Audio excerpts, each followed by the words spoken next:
Welcome back to CFO Weekly, where we're talking with financial leaders about how to build efficiency in their teams, create time for strategy, and ultimately get results. With your host, Megan Weiss. Let's jump right in. Today's guest is Kristen McAlister. Kristen is co-owner of Sirius Executives. She has spent most of her career helping companies establish and improve their infrastructure for high growth. She has grown companies and created optimal infrastructure from both an operational and client management perspective.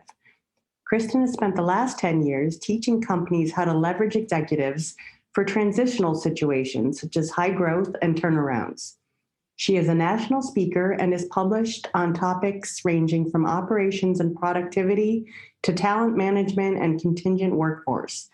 Kristen is a mother, Ironman, and Marine wife.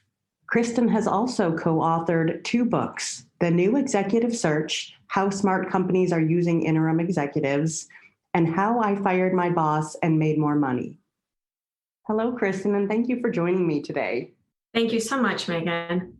Yeah, today we'll be discussing the emerging trends within the contract to hire space and what a career as an interim CFO might look like, as well as some of the benefits of that model for both employers and employees. I'm really looking forward to this discussion, so let's get started. I'm excited too. First, tell me about your career progression. How did you get to where you are today? A whole lot of zigs and zags. If someone had told me that I would be owning an interim executive firm 20 years ago, the first thing I'd ask is, what's an interim executive? If I'm going to own a company that does that, I really need to know what it is. I spent the first 15 of my years in retail, and then 2008 hit. You've heard the story over and over again. I was laid off and found my way into interim executive work and eventually co-owning Sirius Executives. Yeah, always funny how things happen, usually for a reason, even though we might not be able to see it when it does happen. It really goes to show with be open to all opportunities and the progression of the careers that are out there from one decade to the next, and how many are created simply out of economic times or other influences. So are there any particular stories or moves that stand out in your mind as turning points within your career? It would definitely be the 2008. So when I was laid off, I couldn't decide what to do. I'd been in the same job for 15 years. And so I was interviewing individuals. I started to do consulting, stumbled onto it, was brought in by a couple of individuals I know. And I loved it right up until the time where they say, got it, you helped us find the answer, and now we're going to go implement it. And they waved me goodbye. And month after month, the CEO would call and say, we've got this issue again. Say, what did we discuss? Pull out the book. We know how to solve this issue. Oh, yeah. And I became very disillusioned and frustrated with consulting, or at least the way I was doing it, because what companies needed was not someone to tell them what to do or what the answer was. They needed someone to come in and help. Yeah. They needed someone to offload that from their desks. And that's how I eventually ended up meeting my now business partner, Pamela Wasley. So tell me a little bit about Sirius Executives. What does your firm do? In the simplest form, think of us as a matchmaker. We work with companies and leadership teams to match them with the help that they need, whether it's on an interim, fractional, or project basis, director, VP, and C-suite. So we help them on a contract basis or contract to hire. So specifically looking at the accounting profession, how do you think that it's evolved over the last 10 to 15 years, and what new skill sets are needed? It's evolved quite a bit. Even from year to year, the types of requests that we're getting for interim or fractional CFOs or controllers is changing greatly. You look at 10, 15 years ago, companies had very large accounting departments and a little bit of finance was in there. They didn't need a CFO in their minds until they were maybe 50 to 100 million. That has shifted quite a bit, and they're seeing the role of finance as far more strategic. Companies are now bringing in finance help and a CFO when they're 2 and 3 million, not when they're getting to 20, 30, 50 million. So the strategic nature has shifted, and more accounting, they're finding accounting partners, kind of like yourselves, of if it's not supporting our core competency and how we deliver service to our customers, we're going to outsource it. And that allows them and frees them up to be more strategic partners with the leadership team and the CEO and the board versus a large department that sometimes can end up causing more issues or cog in the wheel and taking away from the strategic focus. Yeah, I like to kind of research this topic, and I read more and more that CFOs are actually transitioning into CEO roles eventually, which is definitely a change from years ago. Yep. It used to be it was the sales and marketing route. And that's how you ended up CEO.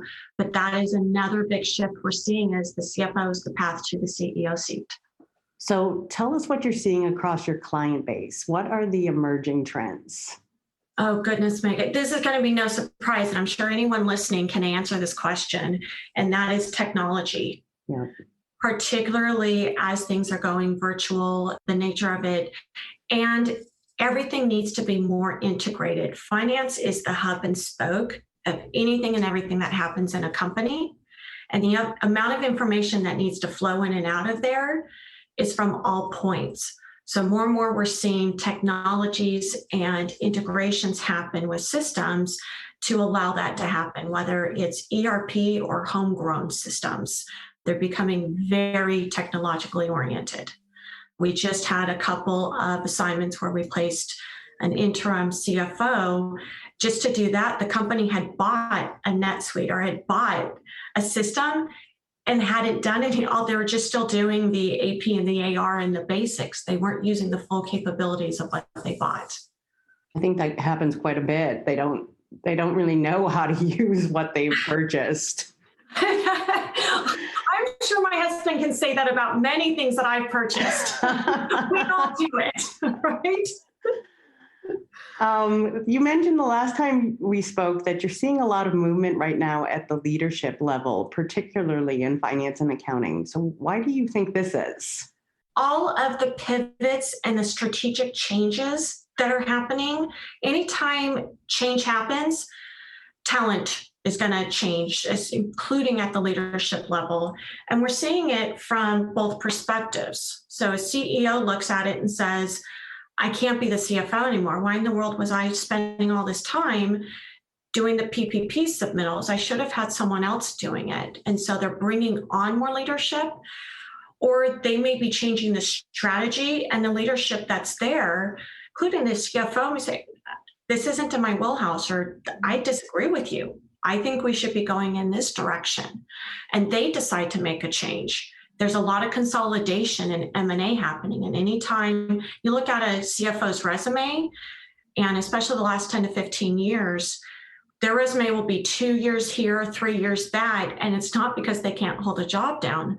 Companies keep getting sold, and they're very successful at helping those companies to be sold or merged into another, and that they only need one CFO, and usually it's the company that's being acquired who doesn't stay.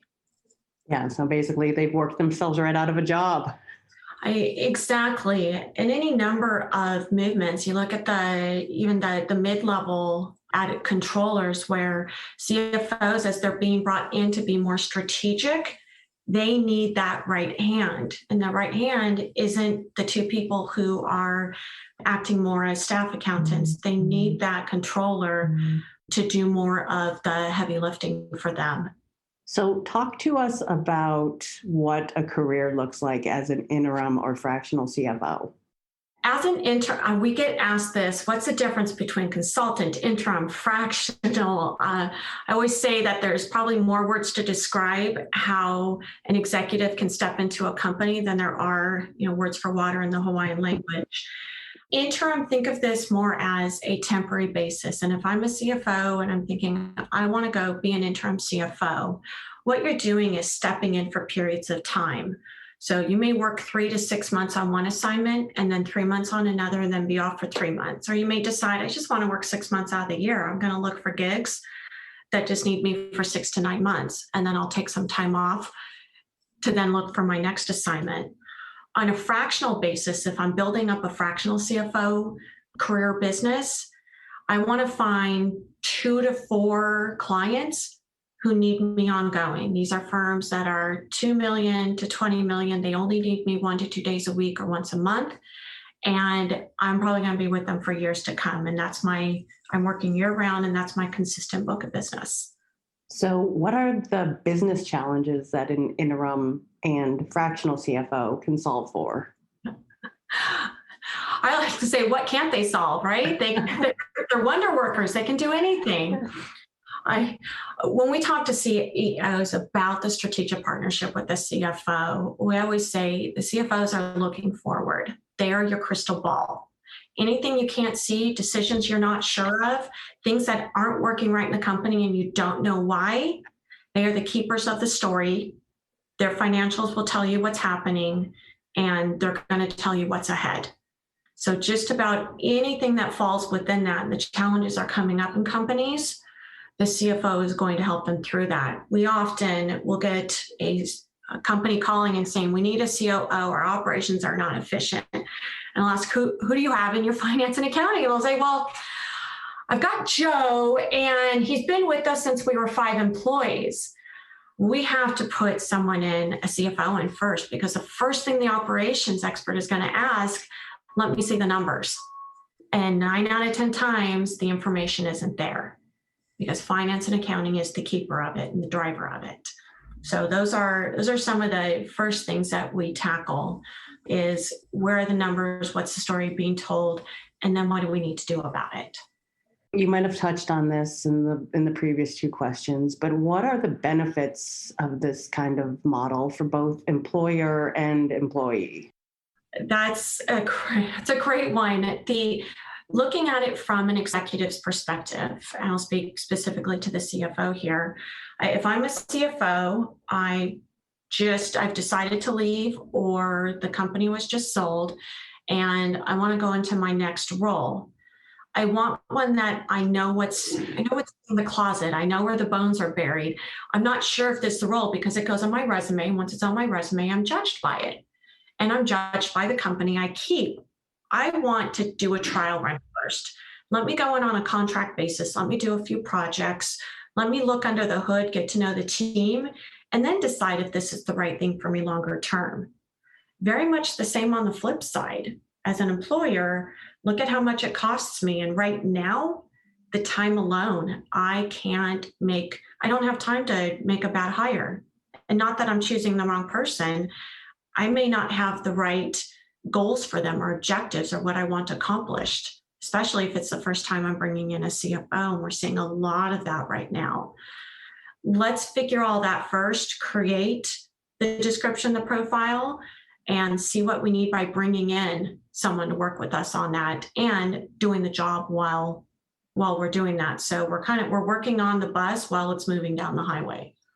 And if it works out, then all of you have eyes wide open and all the information in order to decide, now what do we want this relationship to look like longer term? Yeah, I was just going to say, it's so important to find a good fit, whether you're looking at your employer or an employer is looking at an employee. Yeah, especially at that level. Exactly. And we've all been doing this for probably hundreds of years, I would say, and that is dating. Most of us dated before we decided to commit, to either be engaged or get married. Draw the parallels. You get to date first in this new age. And when you look at the talent that's available, and companies being far more open to have different flexible models, talent models, you get the opportunity to date before making a longer term commitment. So what should companies be looking for in a contract to hire recruiting partner, such as yourselves? Whether I'm the CEO or the CFO, and CFOs are bringing in controllers quite a bit on a contract to hire basis, look for someone or a company who really understands what your need is and what you want to accomplish versus a job description. A job description is looking backwards, understanding your needs and building out, here's what we want to accomplish over the next year or two. And someone who's accomplished this before, looking beyond the resume and really getting to know the talent that they're putting in front of you first. Ask questions such as, what is their vetting process? How well do they know these executives? Or Did they just find a resume that matched up to the job description and forward it over to you? And you've got to then do the due diligence. It depends on how much of that you want to do versus you want the firm to do. So to those in our audience who might be considering a change in careers, how can they best sell themselves for their next opportunity? I always love talking about this topic, and I will do my best to be succinct about it, because otherwise I could go on for hours. And that is one of the great things about being in finance is your accomplishments are very measured. You know all of the numbers. So when, selling yourself, and we are all terrible at this, talk about what the accomplishments are. What did you help that last company do go from X to Y? What are some of the things that you changed out? Because you're so much more than what your roles and responsibilities are. Talk about the impact that you made, and in a way that a company can understand it in terms of their challenges and what they need fixed. And that would be the number one thing to talk about. Because as a potential employer, I can relate to that far more than understanding what you were simply responsible for. I want to know the impact you made because I'm bringing you on as my strategic partner. Yeah, that's great advice. And you're right. I mean, the numbers are there. So I guess just put things in a fact-based context. And you really know just from any number of things as CFOs or controllers and stepping in, the impact that we're making from helping to decrease overtime by 50%, changing out the benefits program to you may be saving at least 25%, if not more. There's any number of places where you're helping the company save money, as well as building out a forecast so that they can better plan on when they need to purchase what or hire who, or who they need to hire when, and they're not behind the gun every time. All of those things are great accomplishments to be pointing out. So, like you mentioned at the beginning that you hadn't really heard of an interim executive. I hadn't either until maybe 5 years ago, heard of an interim or fractional CFO. So what are some other career options that people might not be considering but should be? Really, the sky is the limit right now when you, as a CFO or a highly experienced controller, you can do anything from put your resume out there and get hired into the next job, to the contract to hire basis, do some project based, to sitting on boards, being an advisor, simply being a board advisor or a CEO advisor to multiple different companies. Stepping back, interim basis, fractional basis, being part of a team on a consulting management project. The sky is the limit. Really stop and think about, what do I want? What type of structure, what type of flexibility, what type of compensation at the end of the year? How do I want my rates to be? And then how much do I need to work? And start backwards, just as you would advise any CEO to say, when you start a company, start with the end in mind. What do you want to do with it in the end? Do the same thing when looking at your career choices and what option is best for you. And I imagine that with many companies considering remaining remote for the long term, that opens up even more opportunities around the world for people. Absolutely. I was just talking with and conversing with a CFO of a very large, $500 million company, and wanted to move to the Northeast. That just wasn't going to be possible anytime in the near future.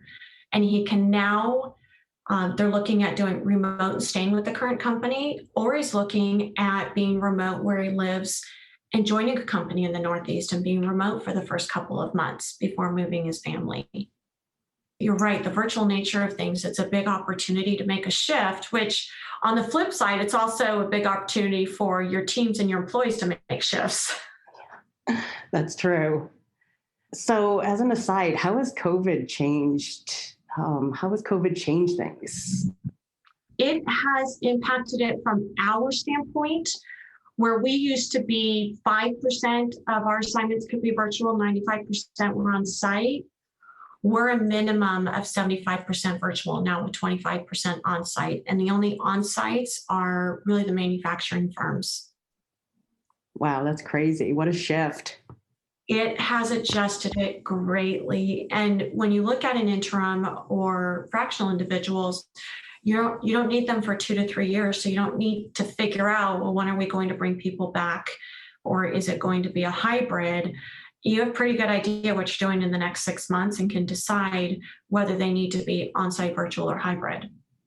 So accountants are always highly in demand. How can employers attract top talent in such a tight job market?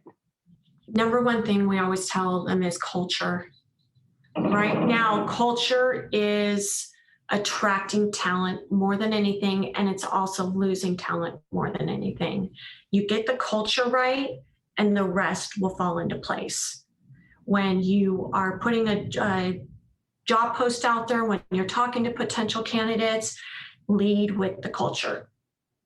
Yeah, that's great advice. People want to love where they work. Obviously, we spend a lot of time there. We spend more time than we do with our families. You're absolutely right. And we know that culture guides the decisions, it guides the principles, it guides the day in and day out, and affects how I do my work. So let me know what the culture is like first, and that will help me make a far more informative decision versus the comp package that's put in front of me. And we're seeing a lot of talent out there saying, talk to me about the company and the culture first, and then we'll see how flexible I am on my pay or rates. Yeah, I think that's especially true of younger generations, looking for flexibility and meaningful work and things that, maybe older generations weren't interested in. Yes, more than ever. That's a whole other topic, and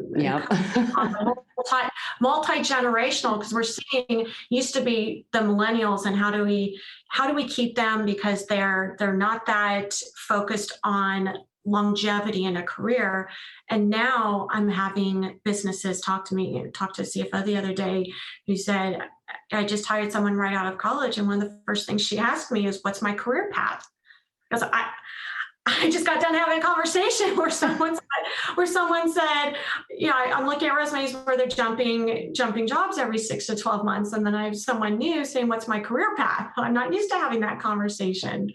It's a tough world to be managing right now. Yeah, I'm sure. It's funny how things can be so different between one generation to the next. Absolutely.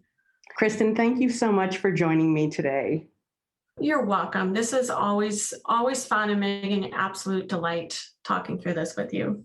Yeah, I've enjoyed speaking with you and hearing your advice on how to build an interim career and how companies can best leverage interim executives. To all of our listeners, I hope you've enjoyed this episode as well. Please tune in next week, and until then, take care of yourselves. If you're ready to boost efficiency and streamline your accounting processes at significant cost savings, it's time to talk with Personiv. Their people-powered solutions have transformed the delivery of back-office tasks and general accounting functions for decades, partnering with clients to provide everything from accounts payable to payroll services. See what Personiv can do for you by visiting personiv.com. You've been listening to CFO Weekly, presented by Personiv. Please subscribe wherever you get your podcasts to hear all of our episodes. Want to learn more? Check out personiv.com. Thanks for listening.